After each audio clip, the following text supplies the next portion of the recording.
नमस्कार दोस्तों। इस वीडियो को शुरू करने से पहले दो बातें करनी है। पहला ये कि इस वीडियो में आपको हरियाणा पीसीएस द्वारा जो 2014 में एग्ज़ाम कराए गए थे उसके पेपर के सॉल्यूशन यहाँ मिलेंगे। दूसरा ये 2019 में जो हरियाणा पीसीएस ने एग्ज़ाम कराए थे उसके सॉल्यूशन मैंने अपलोड कर दिए हैं, तो अगर आपने नहीं देखे हैं तो प्लेलिस्ट में जा कर के देख लीजिए। तो आइए पहले क्वेश्चन पे चलते हैं। सबसे फर्स्ट क्वेश्चन है, चंपारण सत्याग्रह का नेतृत्व किया था? तो गांधी जी ने किया था, इसलिए विकल्प सी सही है, इसका आंसर हो जाएगा। दूसरा, महत्वपूर्ण न्यूनतम प्रयास सिद्धांत निम्नलिखित में से किस अर्थशास्त्री द्वारा डिजाइन किया गया था? तो एच लेवेंस्टीन द्वारा किया गया था, इसलिए विकल्प ए सही, इसका आंसर हो जाएगा। क्वेश्चन नंबर 3, नरसिम्हन समिति निम्नलिखित में से किस सुधार से संबंधित है? तो बैंकिंग से संबंधित है, इसलिए इसका विकल्प सी सही आंसर हो जाएगा। क्वेश्चन नंबर 4, गरीबी हटाओ का नारा दिया गया था? तो चौथी पंचवर्षीय योजना में दिया गया था, इसलिए इसका विकल्प सी सही हो जाएगा। उस समय प्रधानमंत्री इंदिरा गांधी थी और 1971 में यह नारा दिया गया था, चौथी पंचवर्षीय योजना के समय। क्वेश्चन नंबर 5, शुद्ध बैंकिंग और कुछ नहीं का नारा किसके द्वारा उठाया गया था? तो एसबीआई के द्वारा उठाया गया था, विकल्प नंबर सी सही, इसका आंसर हो जाएगा। क्वेश्चन नंबर 6, निम्न में से कौन सी प्रक्रिया दरार घाटी के निर्माण में मदद करती है? तो दोषयुक्त इसका सही आंसर हो जाएगा। दोषयुक्त दरार घाटी के निर्माण में मदद करती है। इसका व्याख्या थोड़ा देख लेते हैं, क्या दिया हुआ है। एक दरार घाटी एक भूगर्भीय दरार या दोष की कार्रवाई द्वारा बनाई गई कई उच्च भूमि या पर्वत श्रृंखलाओं के बीच रैखिक आकार की तराई है। एक दरार घाटी एक डाइवर्जेंट प्लेट सीमा, एक क्रिस्टल विस्तार या सतह के अलावा फैलने पर बनाई जाती है, जिसे बाद में कटाव की ताकतों द्वारा और गहरा किया जाता है। इसमें भी उतना अच्छे से नहीं लिखा हुआ है। क्वेश्चन नंबर 7 देखते हैं। निम्नलिखित में से कौन सी चट्टान अपनी उत्पत्ति के मोड़ के आधार पर शेष 3 से अलग है? तो संगमरमर अपनी उत्पत्ति के मोड़ के आधार पर, मतलब उत्पत्ति जैसे होता है उसके आधार पर अलग है। को पता है ये 3 प्रकार के चट्टान होते हैं, अग्नीय, अवसादी और मेटामॉर्फिक। तो संगमरमर अलग प्रकार का चट्टान है और चूना पत्थर, सेल और बलुआ पत्थर तीनों एक प्रकार के चट्टान हैं। क्वेश्चन नंबर 8, खादी और ग्राम आयोग की स्थापना की गई थी? तो दूसरी पंचवर्षीय योजना के समय की गई थी और खादी और ग्राम आयोग का मुख्यालय मुंबई, भारत में है। 1956 में इसकी स्थापना की गई थी। क्वेश्चन नंबर 9, निम्न में से कौन सा नाम उष्णकटिबंध के बीच बहने वाले ग्रहों की हवाओं को दिया जाता है? तो वेस्टर्लीज नाम दिया जाता है, इसलिए विकल्प सी सही, इसका आंसर हो जाएगा। क्वेश्चन नंबर 10, निम्नलिखित अक्षांशों में से कौन एक महान वृत्त है? तो भूमध्य रेखा को महान वृत्त कहते हैं, विकल्प ए इसका सही आंसर हो जाएगा। पामीर पर्वत का निर्माण गांठ के जंक्शन से हुआ है, तो किन किन के गांठ के जंक्शन से हुआ है पामीर के पर्वत का निर्माण? नंगा पर्वत, काराकोरम, कुनलुन पर्वत और हिंदू कुश पर्वतमाला। तो इन सब के गांठ के निर्माण से पामीर पर्वत का निर्माण होता है, इसलिए इसका विकल्प भी सही हो जाएगा। देखिए, प्रीवियस ईयर क्वेश्चन देखने से ना आपको 2 लाभ होगा। एक तो ये कि आपको पता चल जाएगा क्वेश्चन किन किन पोर्शन से और कितने क्वेश्चन पूछे जा रहे हैं। दूसरा ये लाभ होगा कि आपकी दिशा को सही, मतलब आपकी तैयारी को सही दिशा मिल जाएगी। क्वेश्चन नंबर 12 देखते हैं। थोड़ा स्कैन में प्रॉब्लम हुआ है तो कोई नहीं, मैं पढ़ देता हूँ, आप मैनेज कर लीजिए। मैकमोहन रेखा एक रेखा मैकमोहन रेखा एक रेखा है शिमला समझौते के हिस्से के रूप में ब्रिटेन और तिब्बत ने सहमति व्यक्त की, जिसमें एक संधि पर हस्ताक्षर किए गए। तो कब किया गया था दरअसल इस शिमला समझौता पर हस्ताक्षर? 1914 में, इसलिए विकल्प ए सही हो जाएगा।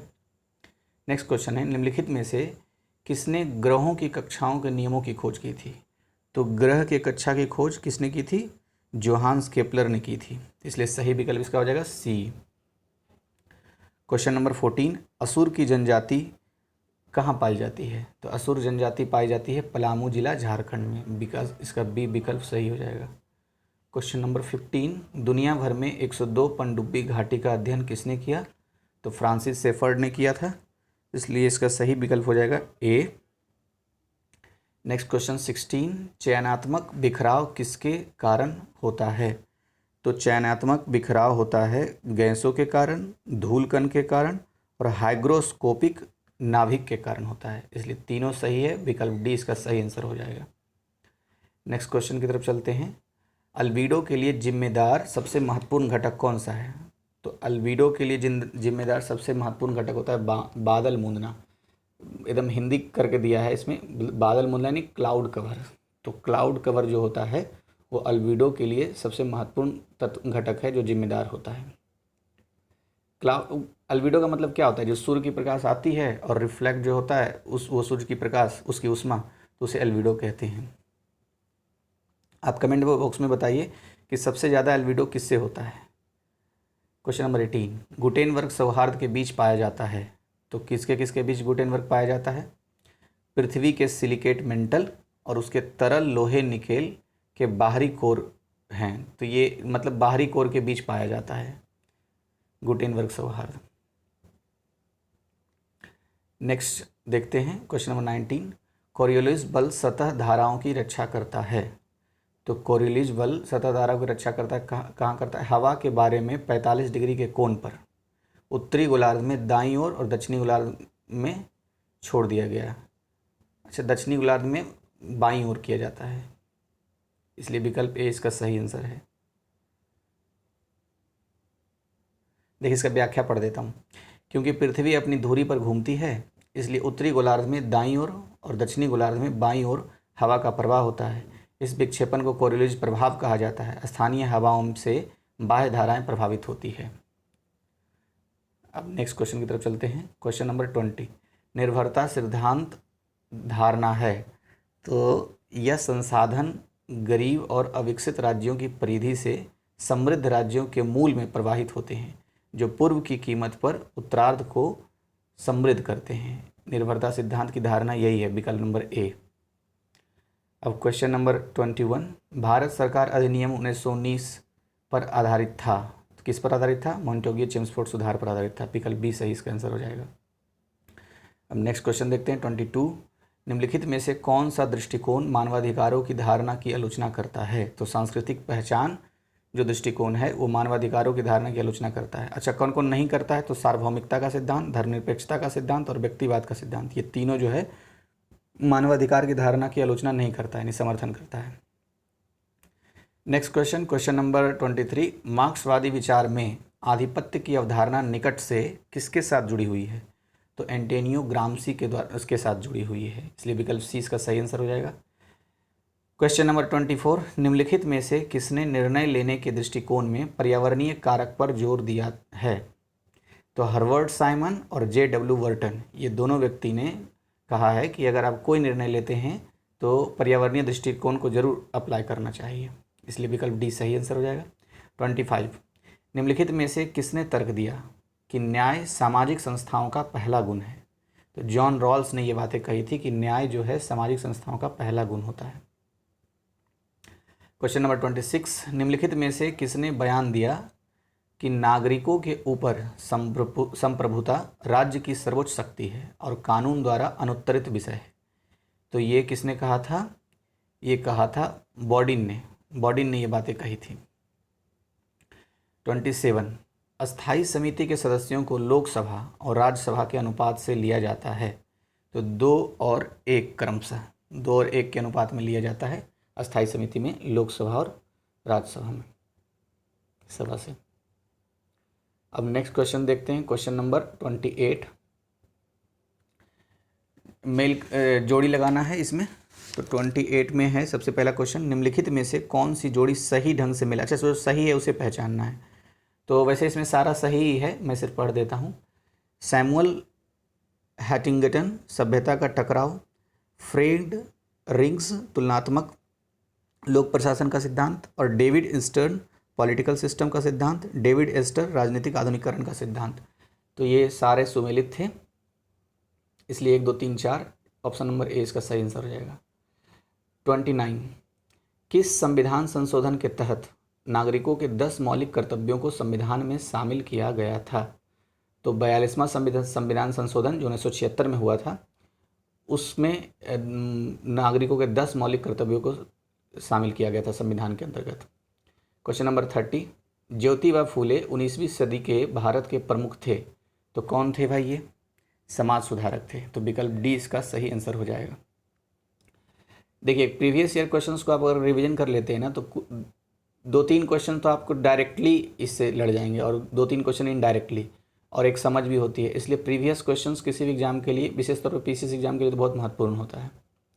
चलिए क्वेश्चन नंबर 31 की तरफ बढ़ते हैं। कौन सा अनुच्छेद अस्पृश्यता उन्मूलन सुनिश्चित करता है? तो अस्पृश्यता उन्मूलन अनुच्छेद 17 जो है, ऑप्शन नंबर बी, ये सुनिश्चित करता है। 32 पंचायत राज पर समितियों का गठन किया गया।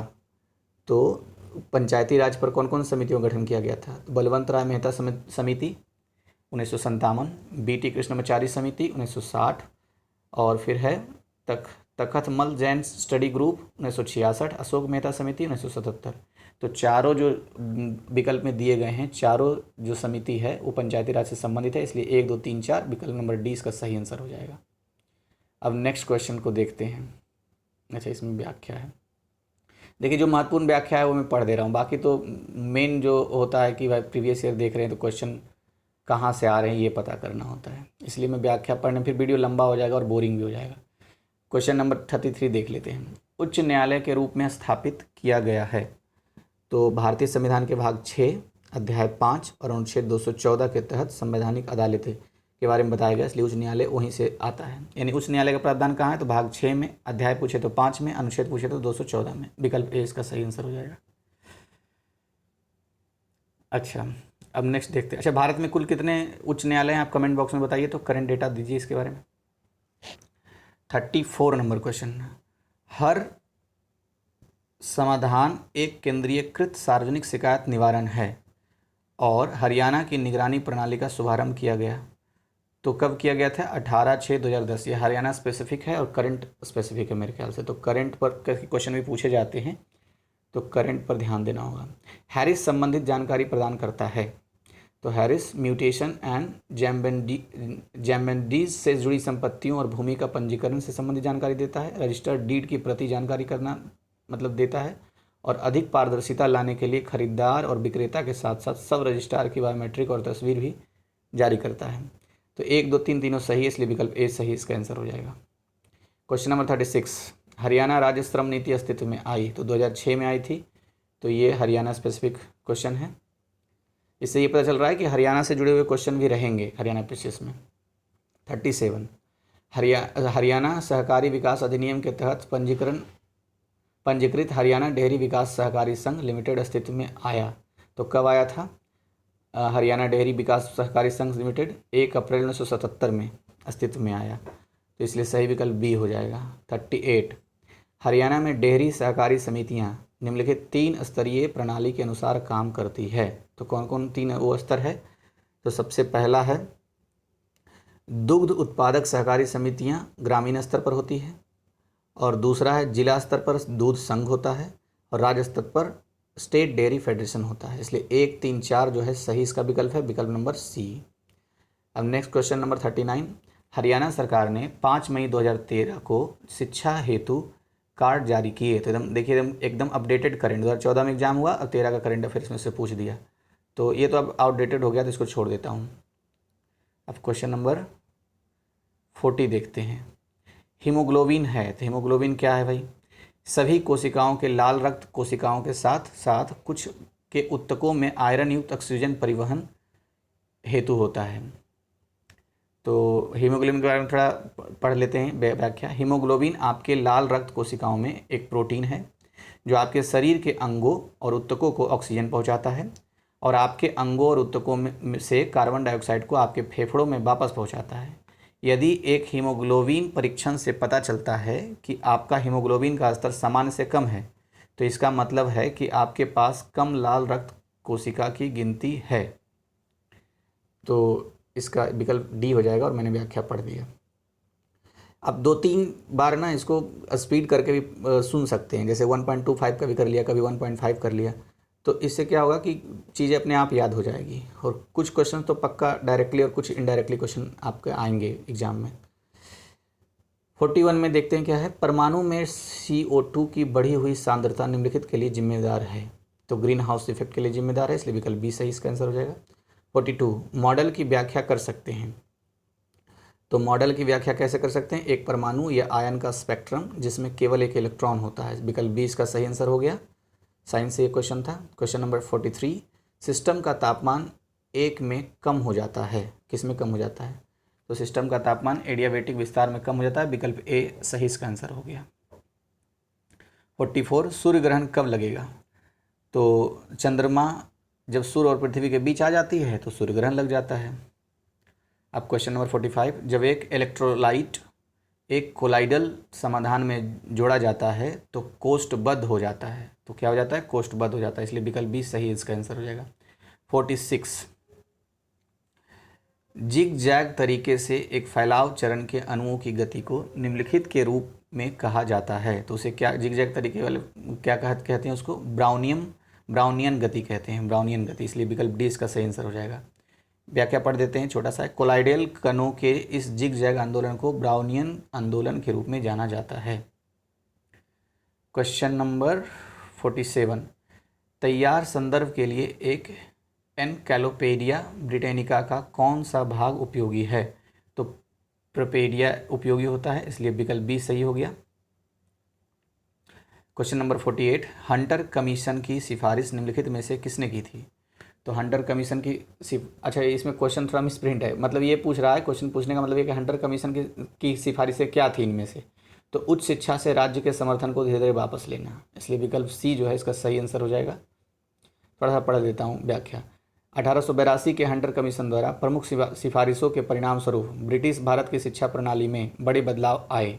पिछड़े जिलों में प्राथमिक विद्यालयों के विस्तार के साथ निचले स्तरों में सरकारी नौकरियों के लिए साक्षर उम्मीदवारों को वरीयता दी गई। तो ये इसकी व्याख्या है। 49 नंबर, निम्नलिखित में से कौन अलापोर बम मामले में शामिल था? तो इसमें से अरविंद घोष जो थे वो अलापोर बम मामले में शामिल थे। जो नहीं थे शामिल उनको छोड़ देते हैं। क्वेश्चन नंबर 50, 1857 के विद्रोह के तुरंत बाद बंगाल में निम्न में से कौन सी उथल पुथल हुई? तो इंडिगो डिस्टर्बेंस हुई थी। इंडिगो डिस्टर्बेंस किसको कहते हैं? अरे जो नील विद्रोह हुआ है ना, उसी को इंडिगो डिस्टर्बेंस कह रहा है। तो विकल्प सी इसका सही आंसर हो जाएगा। अच्छा, मैं बोलना भूल जाता हूँ। अब जब वीडियो देख ही रहे हैं तो प्रेम पूर्वक एक लाइक भी किया कीजिए, तो इससे मोटिवेशन मिलता है। 51 नंबर, गुप्त काल के दौरान भूमि रिकॉर्ड की सुरक्षित हिरासत के लिए जिम्मेदार अधिकारी के रूप में जाना जाता है।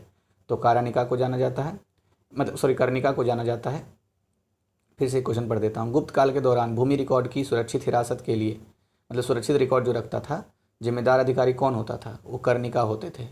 तो कर्णिका कहा जाता था उसको। इसलिए विकल्प बी सही इसका आंसर है। 52, स्वतंत्रता संग्राम के दौरान अरुणा आसफ अली भूमिगत गतिविधि की एक प्रमुख महिला आयोजक थी। तो कौन से आंदोलन के समय? भारत छोड़ आंदोलन के समय। विकल्प बी सी सही इसका आंसर हो जाएगा। 53, निम्नलिखित गवर्नर जनरल में से किसने भारत की वाचा की सिविल सेवा का निर्माण किया, जिसे बाद में भारतीय सिविल सेवा के रूप में जाना जाने लगा? तो ये किसने किया था? कर्नवालिस ने किया था। कर्नवालिस को ही भारतीय सिविल सेवा का जनक कहा जाता है। इसलिए विकल्प सी इसका सही आंसर हो गया। अब क्वेश्चन नंबर 54, पाइन, देवदार, स्प्रूस, लार्च और सरू के प्रसिद्ध लकड़ी उपज वाले पौधे हैं जिनमें से कोई भी भारत के पहाड़ी क्षेत्र में व्यापक रूप से होता है। जिसमें से कई भारत के पहाड़ी क्षेत्र में व्यापक रूप से होता है। ये सभी कौन हैं? तो इन सभी को कहते हैं जिम्नोस्पर्म। इसलिए विकल्प बी सही इसका आंसर हो गया। व्याख्या पढ़ देता हूँ, क्लियरिटी और हो जाएगा। पाइन, देवदार, स्प्रूस, लार्च और सरू प्रसिद्ध लकड़ी उपज वाले पौधे हैं जिनमें से कई भारत के पहाड़ी क्षेत्रों में भी व्यापक रूप में पाए जाते हैं। ये सभी संबंधित हैं किससे? गायनोस्पर्म एक वर्गीकरण श्रेणी है जिनमें से ऐसे पौधे शामिल हैं जिनके बीज एक अंडाकार में संलग्न नहीं हैं। वे सभी जिम्नोस्पर्म के होते हैं। 55 क्वेश्चन नंबर, सांद्रता प्रवणता के विरुद्ध कोशिका का संचलन कहलाता है। तो सक्रिय परिवहन इसका सही आंसर हो जाएगा बी। सक्रिय परिवहन किसे कहते हैं? सक्रिय परिवहन वह परिवहन है जहां ऊर्जा का प्रत्यक्ष व्यय होता है और अणु उस ढाल के विरुद्ध चलते हैं जो कम सांद्रता से उच्च सांद्रता तक है। निष्क्रिय अवशोषण वह अवशोषण है जो ऊर्जा के व्यय के बिना होता है, तो उसको निष्क्रिय अवशोषण कहा जाता है। 56 नंबर, ब्लॉटिंग पेपर द्वारा स्याही का अवशोषण शामिल है स्याही के प्रसार से। तो इसलिए विकल्प बी सही इसका आंसर हो जाएगा।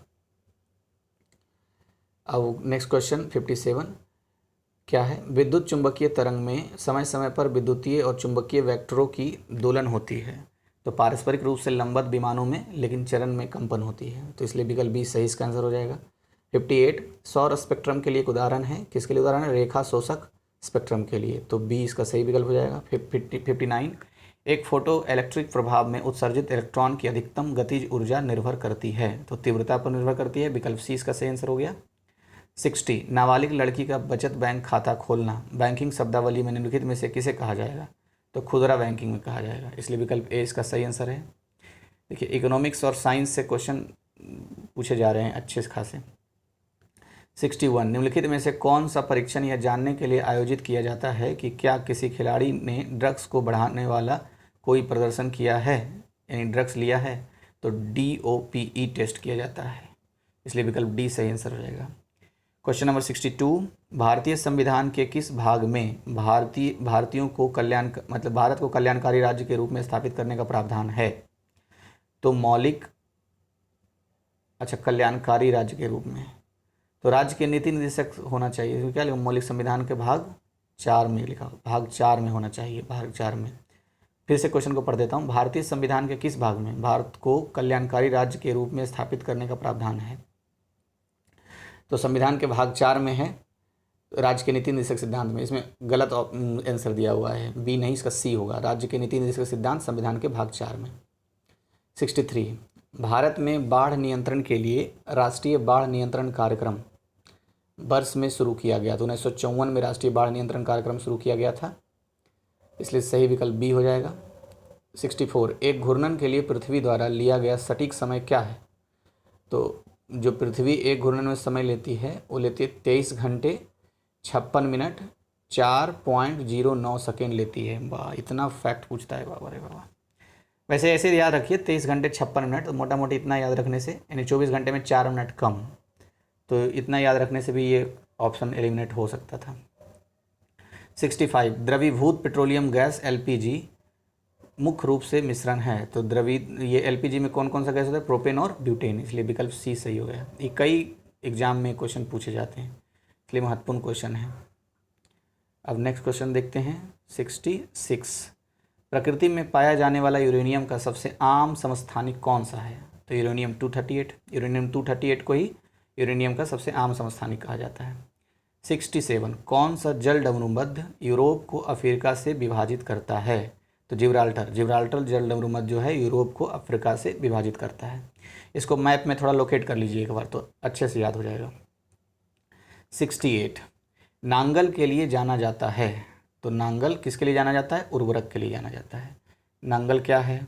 नंगल पंजाब में स्थित एक शहर है। यह शहर शिवालिक रेंज की तलहटी में स्थित है। नंगल उर्वरकों के लिए जाना जाता है, जो इसे बनाती है, यानी उर्वरकों बनाती है। ऐसे कई कारखाने हैं जो उर्वरकों का निर्माण करते हैं। कहाँ? नंगल में। कहाँ है नंगल? पंजाब राज्य में। 69 नर्मदा और ताप्ती नदियों के बीच पानी का विभाजन निम्नलिखित में से किस श्रेणी से होता है? तो सतपुड़ा श्रेणी से होता है नर्मदा और ताप्ती नदियों का विभाजन।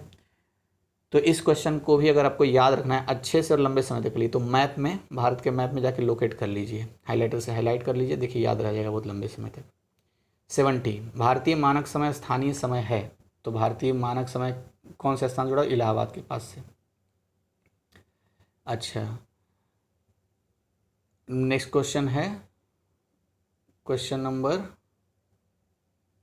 कहाँ चला गया? हाँ, 71 भारत की किस नदी को वृद्ध गंगा कहा जाता है? तो गोदावरी को कहा जाता है। अच्छा, एक क्वेश्चन है आपके लिए, उसका आंसर दीजिए आप। दक्षिण भारत की गंगा किसे कहते हैं? आप आंसर कमेंट बॉक्स में लिखिए। 72 डंकन मार्ग किसके बीच स्थित है? तो डंकन मार्ग स्थित है दक्षिण अंडमान और छोटा अंडमान के बीच, इसलिए विकल्प बी सही इसका आंसर हो जाएगा। 73 पिछला कंपनी कानून कौन सा नहीं है? तो भारतीय कंपनी अधिनियम 1882 है, कंपनी अधिनियम 1956 भी है, कंपनी अधिनियम 2013 जो कि सबसे लेटेस्ट है ये भी है, लेकिन भारतीय कंपनी अधिनियम 1914 कोई नहीं, ऐसा कोई पिछले कानून नहीं बना हुआ है। इसलिए विकल्प बी इसका आंसर हो जाएगा सही, क्योंकि नहीं जो है वही पूछा था। 74 हरियाणा सरकार द्वारा हरियाणा राज्य तकनीकी शिक्षा बोर्ड का गठन किया गया था। तो 2008 के हरियाणा अधिनियम नंबर 19 के द्वारा किया गया था। तो इससे क्या पता चलता है कि हरियाणा स्पेसिफिक क्वेश्चन की वेटेज अच्छे खासे हो सकते हैं एग्जाम में। तो सी इसका सही आंसर था। 75, फिरोज शाह तुगलक ने 1354 में एक किला स्थापित किया, कहाँ? हिसार में किया था फिरोज शाह तुगलक ने 1354 में। अब इसलिए विकल्प ए सही इसका आंसर हो जाएगा। 76, बीज संयंत्र तकनीक का पालन किया जाता है, तो धान के लिए किया जाता है, विकल्प ए सही इसका आंसर है। 77, भारत में गेहूं का जीन बैंक स्थित है, कहाँ है? करनाल, करनाल हरियाणा में भारत का गेहूं का जीन बैंक स्थित है। 78, जैव उर्वरक है, तो जैव उर्वरक क्या है? सूक्ष्म जीव की संस्कृति को जैव उर्वरक कहते हैं, विकल्प ए इसका सही आंसर हो जाएगा। अच्छा 79, भंडारण में खाद्य अनाज को प्रभावित करने वाले प्रमुख कवक हैं, कौन सा है? एस्परगिलस, एस्परगिलस जो है वो अनाज खाद्य अनाज को प्रभावित करने वाले प्रमुख कवक हैं। इसकी व्याख्या पढ़ लेते हैं क्योंकि इसमें थोड़ा एक महत्वपूर्ण शब्द है। एस्परगिलस और पेनिसिलियम महत्वपूर्ण कवक है जो आमतौर पर संग्रहित उत्पादों से जुड़े होते हैं, तो ध्यान रखना एस्परगिलस और पेनिसिलियम। क्वेश्चन नंबर 80, पशुओं में होने वाला मेस्टिटिस के कारण होता है, तो किसके कारण होता है मेस्टिटिस रोग? बैक्टीरिया और वायरस के कारण होता है। अब नेक्स्ट देखते हैं 81 नंबर, सितंबर 1893 में आयोजित विश्व धर्म संसद में उनके भाषणों ने उन्हें पश्चिमी दुनिया को समझने के लिए भारतीय ज्ञान का दूत के रूप में दैवीय दक्षिणपंथियों के रूप में प्रसिद्ध किया। तो किसके बारे में ये कथन है? ये है विवेकानंद के बारे में, स्वामी विवेकानंद के बारे में। अब क्वेश्चन नंबर 82, अच्छा अगर आपको PDF चाहिए इसका तो आप टेलीग्राम चैनल पे जुड़िए नेट ओनली के, वहाँ से आपको PDF मिल जाएगा। टेलीग्राम पे डालेंगे ना नेट ओनली तो आपको आएगा और वहाँ से आपको PDF मिल जाएगा। 82 नंबर क्वेश्चन, सती को दंडनीय अपराध घोषित किया, सती प्रथा के बारे में बोल रहा है, तो कब किया गया था दंडनीय अपराध घोषित? 1829 में। अब आपके लिए मेरे पास एक क्वेश्चन है जिसका उत्तर आपको कमेंट बॉक्स में देना है कि सती प्रथा को समाप्त कराने में भारत के किस समाज सेवक का महत्वपूर्ण भूमिका थी? इसका आंसर आपको देना है। अच्छा अब नेक्स्ट क्वेश्चन की तरफ चलते हैं। क्वेश्चन नंबर 83, किसने 1863 में मुस्लिमों में वैज्ञानिक स्वभाव बनाने और अपनी भाषा में भारतीयों की पश्चिमी ज्ञान उपलब्ध कराने के लिए वैज्ञानिक समाज की स्थापना की? तो सर सैयद अहमद खान ने की थी, इसलिए विकल्प बी सही इसका आंसर हो जाएगा। 84, ईस्ट इंडिया एसोसिएशन की स्थापना 1866 में डैश द्वारा की गई थी, तो राजा राधाकांत देव द्वारा किया गया था। तो राधाकांत देव ने 1866 में ईस्ट इंडिया एसोसिएशन की स्थापना की थी। क्या है व्याख्या, थोड़ा देख लेते, 2 लाइन का ही है। ईस्ट इंडिया एसोसिएशन की स्थापना दादा भाई नौरोजी ने 1866 में भारतीयों और सेवानिवृत्त ब्रिटिश अधिकारियों के साथ मिलकर की थी। अरे तो इसका आंसर बी कैसे दिया हुआ? अच्छा नहीं, बी गलत इसका आंसर है, इसका डी आंसर होगा। मैं फिर से पढ़ देता हूँ। ईस्ट इंडिया एसोसिएशन की स्थापना 1866 में किसने की थी? तो दादा भाई नौरोजी ने की थी, इस चीज़ का सही आंसर हो जाएगा डी, दादा भाई नौरोजी।